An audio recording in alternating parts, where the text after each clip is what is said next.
Hello everyone, this is Direwolf20 and welcome to episode 56 of Direwolf20's Let's Play series, where today I'm gonna get up a whole processing line for fissile fuel. So, as we recall from last episode, we are working on fissile fuel, which needs uranium hexafluoride, which needs uranium oxide, which just comes from yellow cake uranium. And then in addition to that, we're going to need hydrofluoric acid, which needs sulfuric acid, which needs water vapor, which is easy, it's just water, and then sulfur trioxide, which is oxygen, which we also get from water. I should probably add that to the list because I think I forgot to make that. And then sulfur dioxide, which comes directly from sulfur dust. So let's recap the total number of items we need. We need sulfur dust from Mechanism. Which we can get, by the way, straight from just sulfur. There's several sulfur dusts. We have to get the right one. This one. There we go. And then that we can process from sulfur, which we have a decent amount of because I added sulfur to the giant pickaxe of fortuneness. So we're now processing sulfur over there. And we should have a decent amount of it now. I mean, pretty decent. Yeah, 6,500. That's not bad. That's not bad. In addition, we're going to need yellorium or uranium ingots. I think I processed some uranium, but we don't have a ton. We're okay. Not great.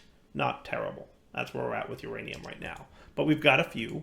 What else are we going to need? We're going to need water, right? The other thing that we need, that's the sneaky one that hides, is fluorite. Fluorite. How are we for that? Super not great. Super not great on fluorite. So what we're probably going to want to make is the mechanism miner. The digital miner. Yeah, that dude. Yeah, we're going to want one of those eventually because getting all this stuff is not going to be easy. In addition, it might be fun to create dimensions for this. It might be cool to create a dimension that's like has all these resources in it. So a dimension with sulfur, uranium, and all that stuff. Like that would be kind of cool. Okay. So, by the way, I need oxygen from Mechanism. That is a rotary condensator, which I'm pretty sure I do not have set up yet. I'm pretty sure... Or did I make the rotary condensator? Did I make the rotary condensator? No, not rotary condensator. Oxygen comes from the electrolytic separator. Yeah, that's the one. I knew there was a thing that I didn't have made just yet. I need you to know how to make one of these.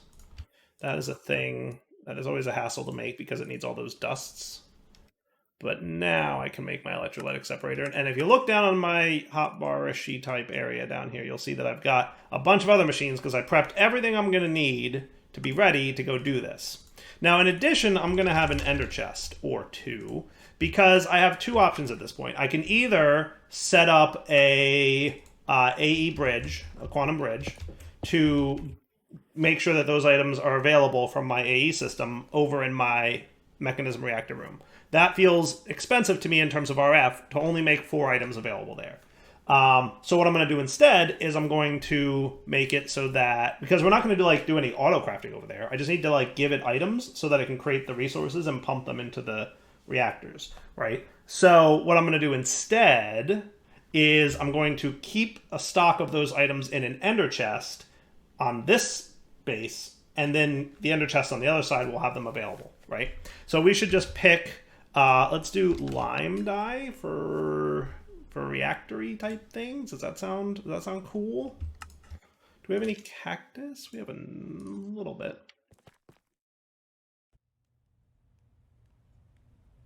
I have a faster furnace downstairs, but I also have a tick accelerator, so there's that. Okay, so lime ender chests will be for our nuclear reactor. Doesn't that look nuclear-ish? That looks like nuclear-ish colors, for sure. And then we just need to, pick a friendly spot over here. And what I'm thinking I could do, there's probably going to be multiple instances of me needing to do something like this. So what I'll do, you are still all kinds of something. Let's see, what do you got going on here? You're at 24 channels. You're at 8 in use over there. All right, so that guy's maxed out. We are literally maxed out on all the channels here. Yikes. Where am I going to put this? Somewhere else. Not here. This is not where this is going to live now, because we don't have the channel space for it. Okay, what we're going to do instead is go down here somewhere. Looks cool. And we could set this up...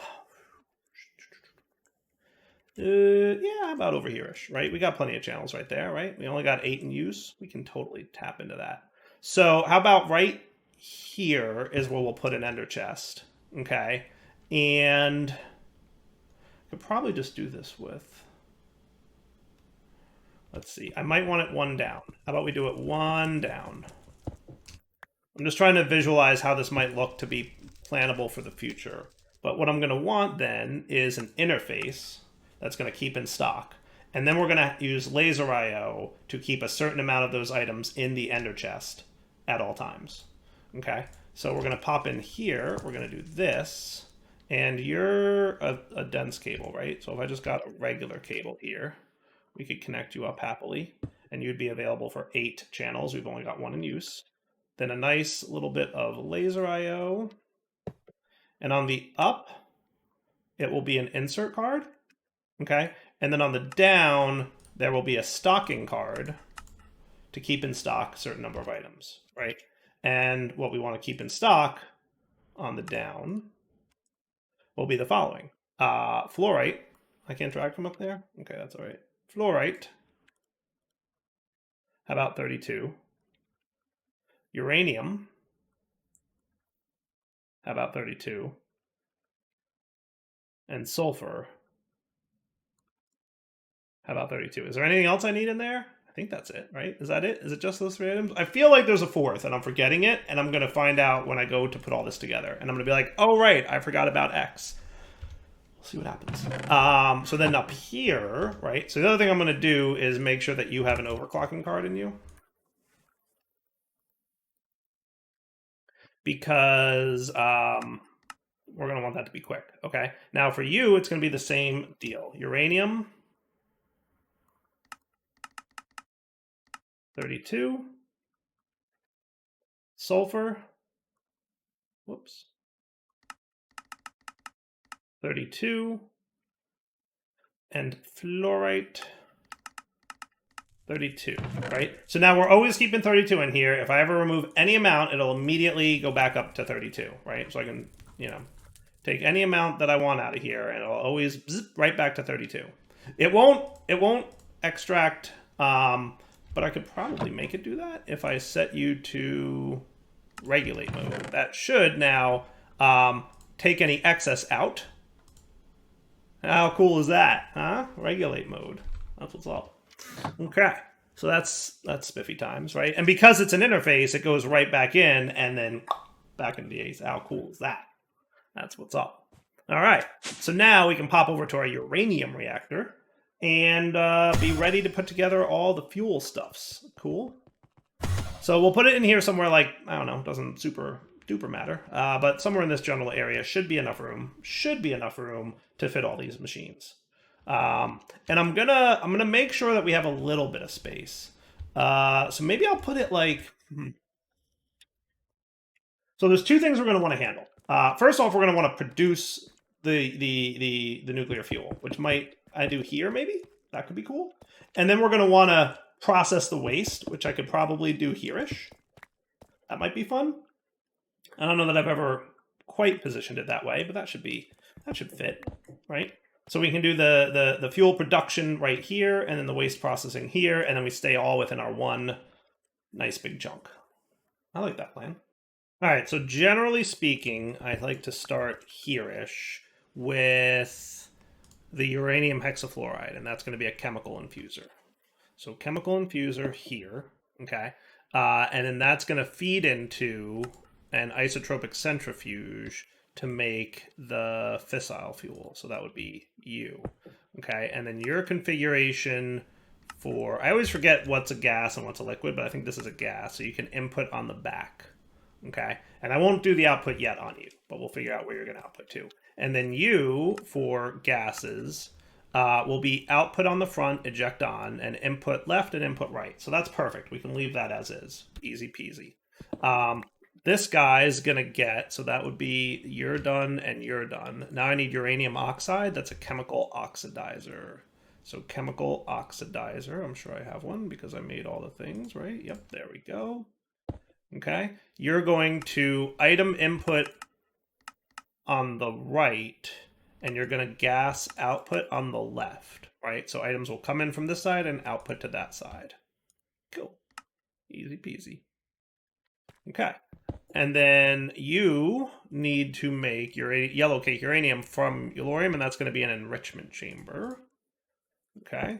And we'll figure out where your input and outputs will be, but more than likely it'll be the back, perhaps. So we'll confirm this, but you're definitely outputting to the left, and you might input on the back. Okay. So you'll get yellow cake uranium, or you'll get yellorium, yellow cake uranium, uranium hexafluoride. Cool. Uranium oxide, whatever. You know what I mean. So that's these guys covered. Cool. Now we need the hydrofluoric acid, right? Because hydrofluoric acid is the other side of the uranium hexafluoride. So that is going to be, hydrofluoric acid will be a chemical dissolution chamber. I'm so disillusioned. Chemical dissolution chamber. That'll be you. Okay. And then you will get, items can be on the back. Okay. Gases, you will output on the right with the eject, and you can input from the left. Okay. And that'll be where you get your sulfuric acid from. Okay. And then sulfuric acid is a chemical infuser. Okay. So that is a chemical infuser. And you're going to, do you need any items? You don't. So items can just be all around off. Gases, you're going to output to the right. And then what I'd like you to do is get water vapor from the back and sulfur trioxide from the left. Okay. So you will input 1 from the left, input 2 from the back. Okay. And then your water vapor is going to come from a rotary condensator. And I'm going to put you this way. Okay. And I forget if we have to change the direction of this. I feel like we do, right? Does it show me in JEI? It does. So the arrow is going to the left. So that's what we want. And then you don't need any items. Your gases will output to the left. And your fluids can input from the right. Cool. So water can come in here. We might change that. We'll see. But we'll see. Okay. So now you're cool. And that's your water vapor and your sulfuric acid, right? And then that's your sulfur trioxide is next. So that will be sulfur dioxide and oxygen. And that turns into sulfur trioxide. And that is in a chemical infuser. Good, I have another one of those. Cool. So you are, again, not going to do anything with items. Your gases will output to the right, and then you will get oxygen from the back, and you will get sulfur dioxide from the left. Okay? And to get oxygen, we're going to need an electrolytic separator. Okay? And the electrolytic separator will make oxygen. I don't think I ever added this to the to-do up here, so now it's there. And oxygen goes in the second output slot. Okay, so you're going to get items none. Fluids can just be input on the right, the same side that we're putting the water in here. We'll put the water in here. And then for gases, I would like you to output 2, that's this guy, to the left. And you're not going to output 1 at all. Okay. And then I'm going to have you dump excess on the hydrogen that gets created. So I don't think we need hydrogen here, right? I don't think so. Okay. So that's your electrolytic separator. And then finally, we just need the sulfur for the sulfur dioxide in a chemical oxidizer. Did I miscount how many chemical oxidizers I need? I may have.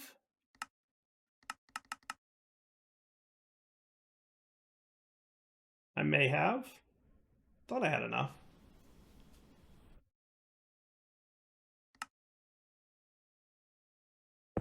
Okay. So let's have you do items can come in the back and gases will go out the right with eject. Okay. And that'll make my sulfur dioxide. So now we have sulfur dust here. Okay. And that's where we're going to get our crusher. And you're strictly doing items, so your side config will be input on the right, output out the left. Okay, so that'll that guy into there. And that should be cool. And now you all need power, right? Well, look at this. I'm in a mining cave. I didn't even know. How cool is that? I am right above one of my mining caves, and I had no idea. How funny. Sweet. All right, so now you need all power. And I should use ultimate cables here, and I'll tell you why. Ultimate universal cables. Can you get me like a stack of them? We're going to overclock all these machines, and they're going to drain a stupid amount of power. So we're going to make sure that we're able to transfer a stupid amount of power. AKA, we're going to use ultimate universal cables. Okay? And I think that's pretty clean looking. Doesn't that look cool? If I did it all right, at least. Okay. Now, for you guys, you need water. Okay, and that should be easy enough. What I'm going to do is get another sink. Okay. With a bucket of water. And I happen to have water here now.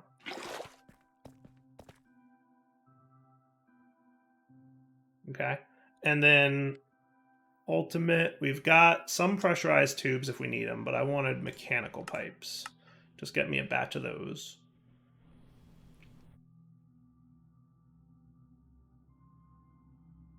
Let's go. All the crafting has to happen for that. It's doing the whole chain of stuffs. Okay, so the sink can go here. And then you guys can do that. Beautiful. So you water, you now out of power, you hydrogen voiding, you oxygen going into here, right? Empty and oxygen. Nice. We'll want a flux point.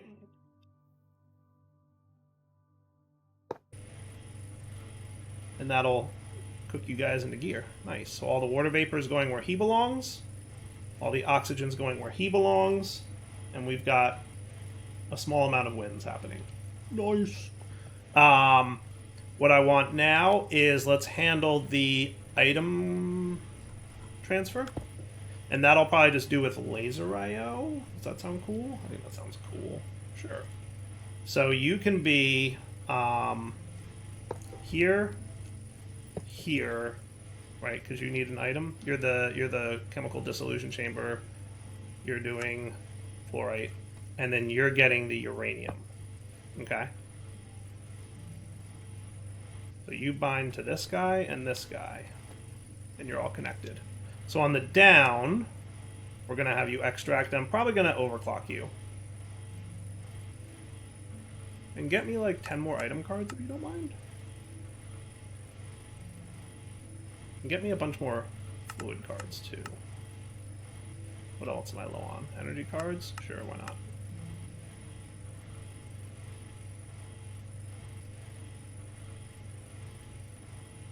This way I have them all stocked and ready.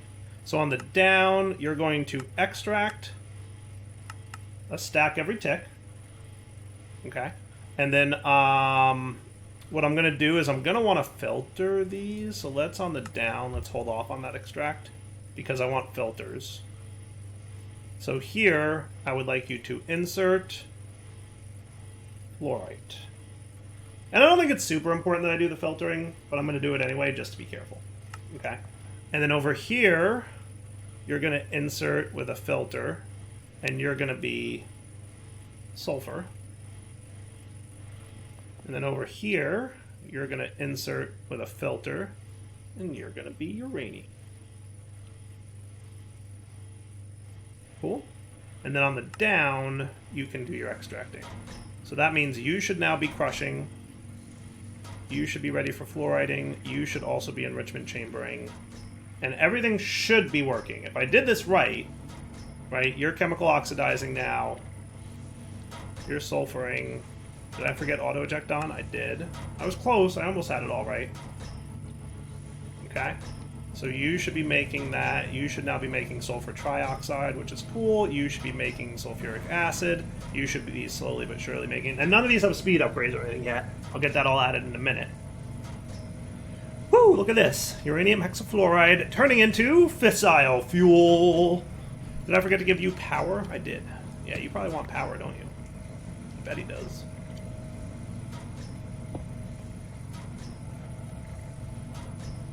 You are not a power dude. You are not. I'm like, why didn't that connect? Should I maybe put him back here? Wouldn't that be cool? That would be like a little bit better, wouldn't it? I'm going to do that. I'm going to configure you for gases. Instead of outputting to the front, I'm going to output to the back. Okay? And I'm going to have this guy chill here then. Right? So he can still input his gases from the back, and he will wind up outputting either to the front, or technically, I should probably output to the left, right? Because there's a spot here that I could have it, and that would be like a perfect kind of cube. I like that. I like that a lot.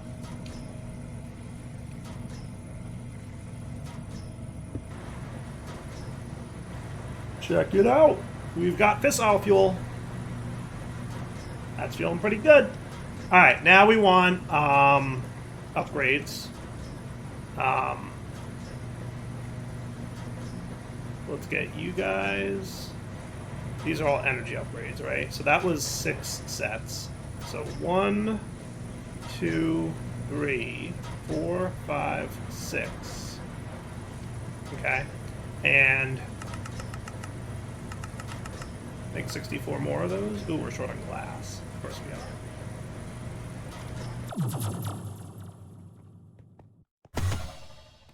Gonna have to handle this at some point.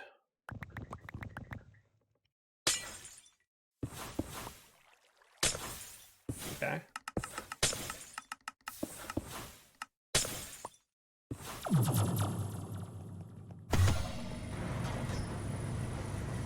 So that was 6.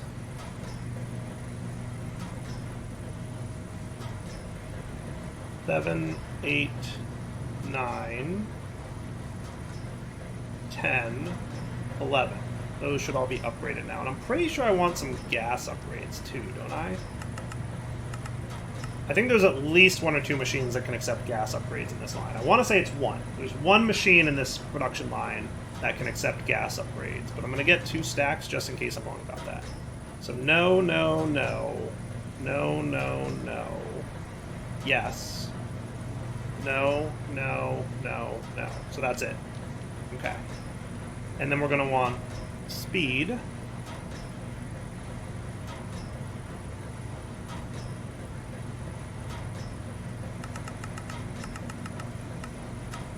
Get a stack of those bad boys cooking. 1, 2, 3, 4, 5, 6. 7, 8.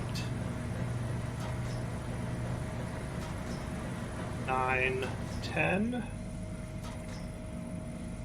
11. And everything should be backstuffing pretty soon. See? Full of fissile fuel, and then all these things will backstuff pretty nicely. Cool, right? And I can tier upgrade 1 or 2 of these, but most of them can't be tier upgraded. I want to say there's like 1 or 2 machines. If you're trying to perfectly optimize this, there's a few machines that you should duplicate. I forget which one it is. I want to say it might be this one. You might want like 2 sets of these or something. Like this guy could probably get a tier upgrade.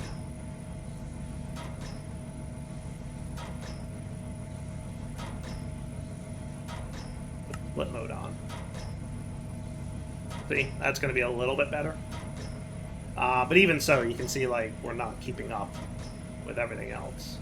But that's fine. Not the end of the world. Sweet. So now we've got fissile fuel being produced, which is cool. So what I'm thinking is I'm going to change this reactor. Okay. I'm going to get more reactor glass.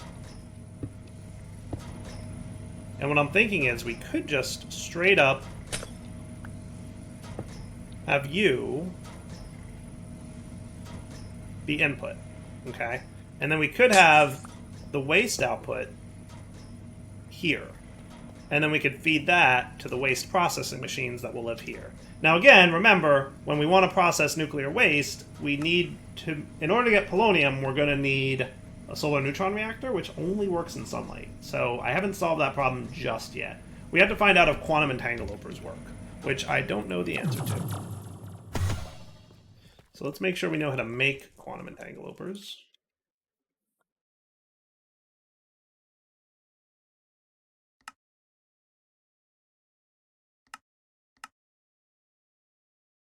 Okay, and get more patterns for me.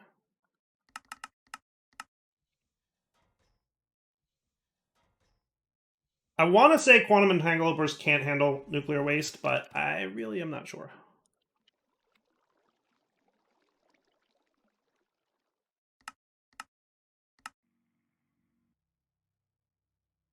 We'll find out together. You know, there's a lot of different rules in all the different modded Minecraft, and it's really hard to keep track of them all. So sometimes I just have to forget and then remember later. Quantum entangle opening time. Booyah.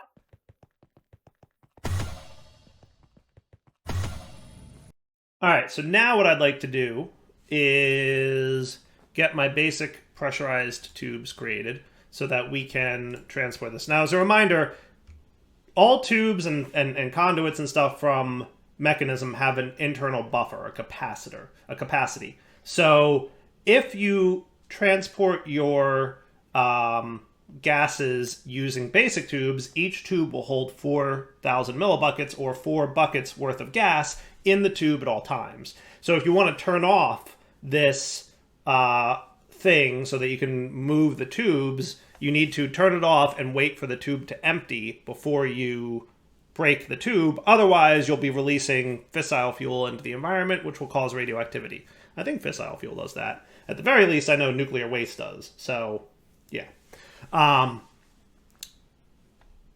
Ultimate pressurized tubes have a capacity of 1,000 buckets. So 4 buckets, 1,000 buckets. It will take a lot longer to clear out that buffer in a giant ultimate pressurized tube than it will in a small one. So my recommendation is anytime you're transporting radioactive material, fissile fuel, or nuclear waste, do it in the small tubes rather than the big ones. You do you, though. Okay? This one might need to output... I thought I set the gases output to the... Oh, I made it to the left, right? Yeah, let's not do that. Let's make it to the front. Cool. So see how it just dumped a bunch in there, right? It all went in, and now there's a pressure, right? So there's 8,000 millibuckets in there. And then we do that, and now it's filling up fissile fuel, right? The 30-ish buckets that we had available, and now any excess that's being produced is immediately going in there. Also, we're having a little bit of a power problem, which hopefully we can resolve pretty soon. So let's get power problems resolved quickly. So let's go home and see what our power situation is. Yeah, our power situation is that we are out of power. So let's get that solved, right? I did turn this into an ultimate cube, so it can hold 100 million RF, which is okay, but we're going to need a lot more. Because I think we're going to be producing, like, on a lot more than that. So let's do this. Maybe we don't need you to run at full speed just yet. Until we get a bigger battery. So let's activate you and see what happens. So if everything's cool, we should be cool. Let's see. That's right. And reactors are very loud.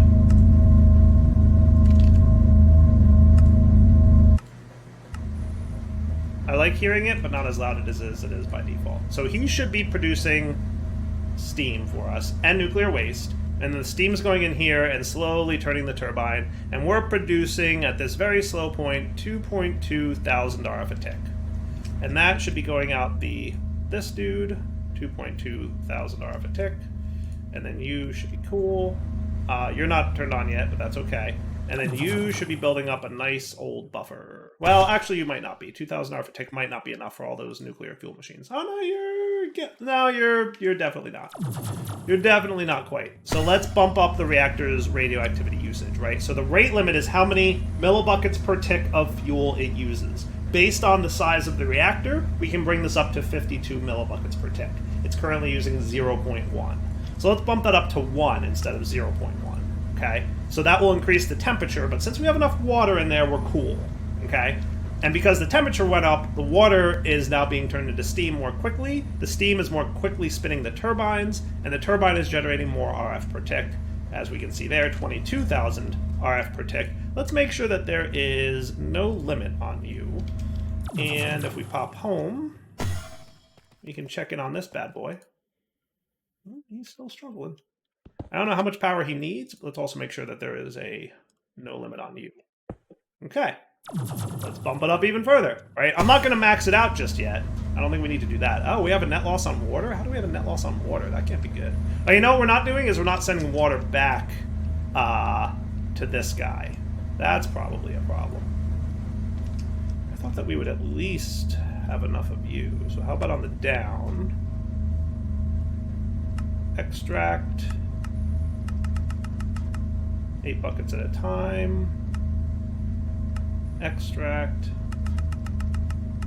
8 buckets at a time. Extract. This might be a good test of my emergency shutoff, though. Right? Because once we run out of water... Actually, we're getting... Why are we getting water now? We should... Oh, that's right. I already put the... That's right. I did max that out, so that's cool. So we should be fine. Extract. 8 buckets at a tick. Extract. 8 buckets a tick. And get me like a decent amount of these bad boys.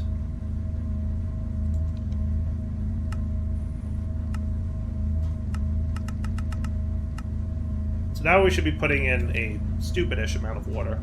And it can't fit anymore, which is why we're not doing it. So it looks like about, in order to keep this running at this rate, and we're going to have to keep an eye on this water.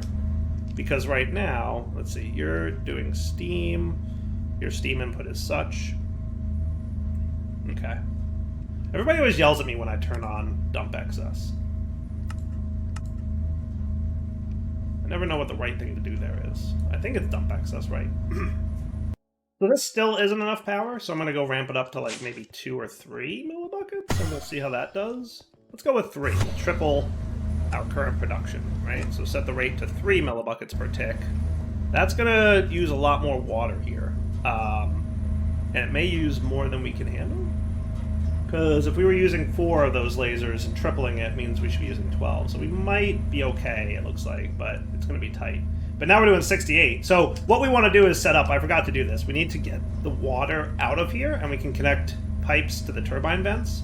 And feed it into the fission reactor casings. But I'll do that in a minute. I want to make sure that we have enough power gen going on to satisfy everything. So are you going to tell me like what your deal is down here?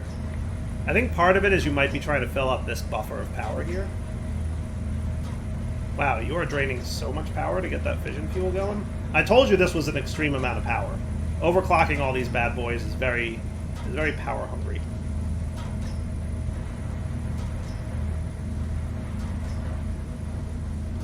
Looking at it though. Might be this dude. I think this guy's like the biggest. Needed like 300,000 RF a tick to get this guy running at the speed that he's at. Yeah, he's a hungry one. Yeah, we're only producing 68,000. How are you in terms of fissile fuel production? So once we back stuff on fissile fuel, we should be good. See, I don't want to go too crazy on power gen just yet, because I want to fix my water handling, and then I also want a bigger battery. You know, but in theory, I could bump this guy up to like 6, and then he's going to really be draining water. Alright, so let's test our shutoff real quick. So you are definitely on a high temperature, right, output. So when you run out of water,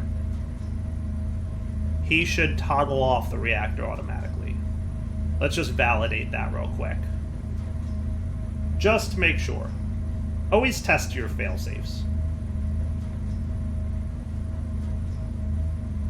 So heat should be going up now, and then once we hit a critical temperature, see how it's toggling?